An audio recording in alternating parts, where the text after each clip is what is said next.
Angkol! Dagol! Tita!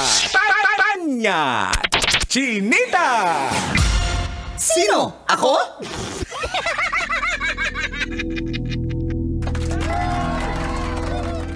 Maulan na umaga, Luzon, Visayas at Mindanao. Ako si Manggas at ito ang Siko. Sino? Ako.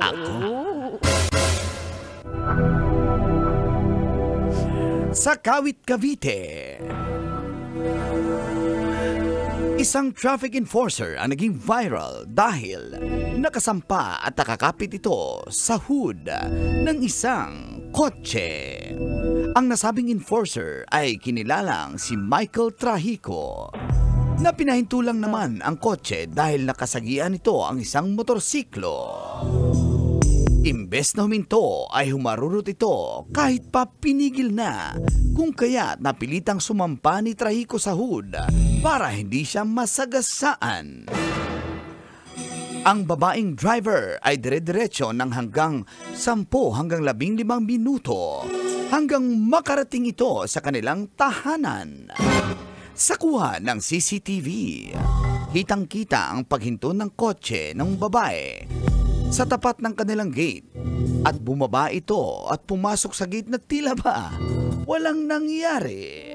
Habang si Trahico naman ay dahan-dahang bumaba sa pagkakakapit niya sa hood ng kotse.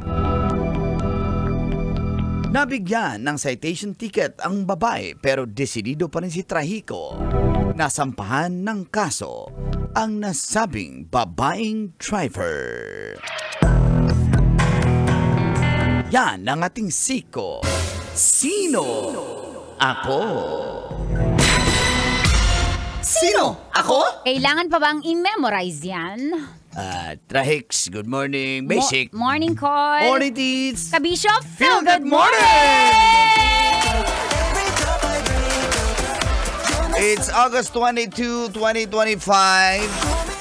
Sa oras Viernes. sa 7:29, kasama niya na certified playboy, Uncle Dago.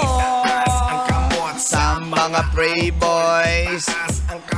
Kasama rin ang dahilan kung bakit ka nanonood ng radyo, your Tita Max, Tanya Chinita.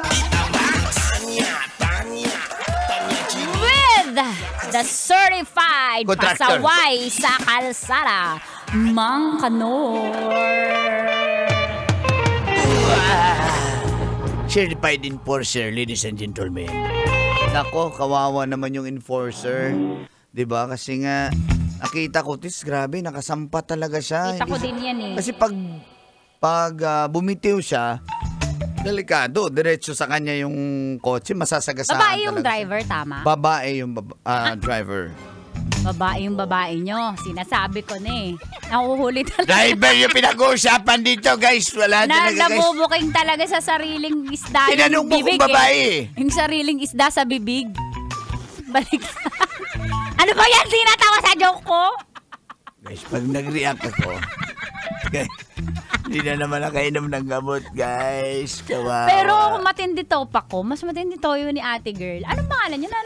Na-disclose ba yung name niya? Hindi pa. Kasi Pero parang- syempre, ongoing yan. At the same time, I'm pretty sure magkakaroon ng suspension Bote nyo, yan. pretty. Siya na nga yung mali. Pretty pa din sasabihin nyo. Maganda eh! Kahit malabo yung CCTV, lumalabas yung ganda eh. Na-screenshot pat na zoom in. Anak ng pating. You can ask the flowers Ay, pretty. for hours. Di ba? Pero yun na nga, I mean, minor lang yung collision nila sa motor, pero mas pinalala niya yung sitwasyon. Sige, matikitan ka na. Tapos, May sasabihin ako sa inyo. kung ano mong babayaran, bayaran mo. Masasabihin ako sa inyo, magkano lang ba yan pag tinikitan? Pag Yun. pinahagay, magkano ba? 300? 500? Ganun ba talaga para takasan mo at maging pasaway kang tao, kababae mong tao? Diba? Salamat, Hindi yun guys, sinasabi ko, kumampi sa atin. Col. Yun ang sinasabi ko. Magkano ba worth your kabuhayan?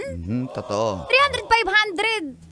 Kailangan mo And- na tanggapin balik. Napakataas naman ang pride ng babae na yan. Dahil lang, tinawagan ko na si DOTR Secretary, kumpare Vince Si baby. Dison. can ask the flowers. I sit for hours. Baby agad. Grabe naman. Para marinig niya. Kaigat. Going back. Ako na lang kausap ng babaeng yan. Ay, alam niya na. Kaigat siya din yun siya. Kaigat. Hindi, sorry, ate girl Malamang, ang magiging parusa niyan, Tits, hindi lang suspension. Pag nakita ni Secretary yan, Nakita na DOTR yan yung video na yon, na talagang nilagay niya sa peligro yung buhay ng enforcer. Samahan ko si DOTR Ba't Secretary. ka sasama? Para yung pagkikita nila ate girl, mauna naman ako magkita kami. Uy, bakit si Secretary na may kasama? Samahan ko rin yung babae. Tabla na to. Pero hindi, Oh, diba? hindi tayo enabler ng mga pasahway. Sa tingin ko, hindi lang suspension yan. Baka ma-revoke pa yung lisensya niya dahil sa ginawa niya. Kumbaga, hindi ka... Ano ibig sabihin ng revoke, Mang Kanor? Revoke? Tagalog. Revoke? Sapatos yan. Meron ako yan. Kalaban ng mic. At adiding. Revoke. Hindi ba yung original? Ang galing talaga ni Mang Kanor. Kasi- Saan mo nabili yun? Revoke? Diyan sa bangkita. Sa Baclaran? Oo, dyan lang. Nilalagay siya sa Kaya ako, mali. tapos binaganyan. Pero yan, lesson learned. Na pag pinara ka na Ate girl, magkano ba yung enforcer, fine para takasan mo ng ganyan? Buwis buhay ka naman. Totoo yan. Kahit paano sabihin mo anong Ako pag pinagdadaanan tinikitan mo. ako, Col, nagpapatikit ako. Hindi para... Kasi hindi ka naman titikitan kung wala kang violation eh. Basic Anong na yun. violation? Sabihin ko, anong violation ko po? Anong violation mo? Ba't ganun? Kasi ma'am, sobra ka. Heavy tinted yung windshield mo, pero kitang-kita namin ganda mo. Ayan. Pagkababaero ng enforcer, damay. Ayoko mag-agree kasi madadamay kami. Dabi Pasaway ka talaga. nagchat-chat lang sa gilid ng kasada. Yung enforcer. Di yung driver. Grabe ka. Tapos, yun na. Tumawid. Sa kalsada. Yung pusa. Hindi yung enforcer. Oh. Tumatawid yung pusa. Doon sa may cat-eye. Yung pusa. Yung enforcer. Pag nakasalubong mo daw yung black na ganyan huwag ka daw tumuloy sa pupuntahan mo. Uy, black na pusa. Black na enforcer. Gusto mo talaga ma-black, ha? Okay. Obo. Labas mo lisensya mo. Ganyan ba siya magsalita? Yung enforcer? Ma'am, lisensya po. Sabi nung enforcer? Sabi ng pusa. Uy, sabi niya, oh. Meow. Ala, sabi ng pusa. Sabi nung enforcer. Pating nabiha, guys. Naka-long sleeve siya Long sleeve yung enforcer? Yung pusa. Uy, Siyang babuhay niyan? Siyang pusa? Yung enforcer. Takot sa tubig eh. Yung pusa.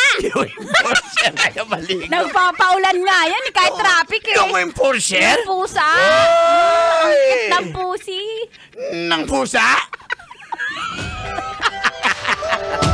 Sir, Direct Phil, good morning. Good morning. Ingat sa bumabiyahe, ha? Si Captain Benz. Salamat Bumibiyahe yan ninyo siya? daw. Mga bumabiyahe pag ganitong oras. Ingat po, tuloy-tuloy pakikinig sa 90.7 Love Radio. Kailangan pa pang i-memorize yan. Basic! Metro's number one. Metro's number